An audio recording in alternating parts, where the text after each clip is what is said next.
જય માતાજી, જય દ્વારકાધીશ. મારા ચેનલમાં તમારો સ્વાગત છે. તો આજે મારે વાત કરવાની છે ભુવા પઢિયારની.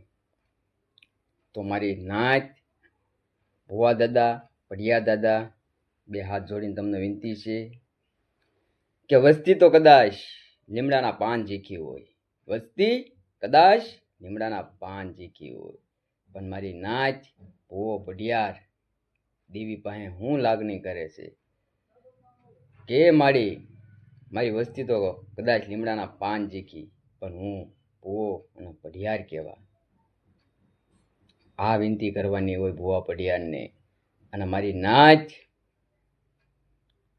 કે કદાચ વસ્તી વાકી વહમી હાલતી હોય તો એને સમજાવવાની કોશિશ કરવાની, એનથી વેગળું પડવાની કોશિશ નહીં કરવાની, એને સમજાવવાની મારી નાચ કોશિશ કરવાની, એનથી વેગળું પડવાની કોશિશ નહીં કરવાની. અને ધર્મ હાટું આ યુગમાં પણ ભક્તિ થાય છે ભુવા પઢિયારથી, આ યુગમાં પણ ધર્મ પ્રગટ થાય છે. અને કોઈ મારી વસ્તી જો દુઃખી હોય ને તો હું તો બે હાથ જોડીને કહું છું ભુવા પઢિયારને કે એને સમજાવો, એની પાસે જાઓ અને એને કહો કે આ મારી દેવીની રેણી કડીમાં રહ્યો, મારી વસ્તી મારા ભુવા પઢિયારની રેણી કેરીમાં રહ્યો, પણ એ ભુવો પઢિયાર મારી નાચ એ વસ્તીને ક્યારે કહી શકે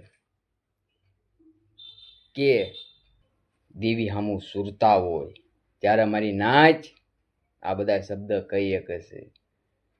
તો મારી નાચ ભુવા પઢિયારના મારા બે હાથ જોડી વિનંતી છે, કદાચ વસ્તી તો બાકી વહમી હાલે, પણ એ ભુવા દાદા, એ પઢિયા દાદા, આપણે વાકું વહમું ન હલાય, આપણે થોડુંક વિચારાય, આપણે વસ્તીનું વિચારાય, ધર્મનું પણ થોડુંક વિચારાય. આપણે ધર્મને જોઈને બધી વસ્તુ જાતી કરવી પડે મારી નાચ. એટલે ભુવા દાદા અને પઢિયા દાદાને મારા બે હાથ જોડીને આપણા સમાજની માલપા વિનંતી છે કે વસ્તી તો કદાચ લીમડાના પાન જેખી હોય, પણ ભુવા પઢિયાર લીમડાના પાન જેખા ના હોય, દેવી પાસે એ તો સુગર જ હોય મારી નાચ. તો આજે મારો વિડીયો એટલો જ છે. જય માતા, જય દ્વારકાધીશ.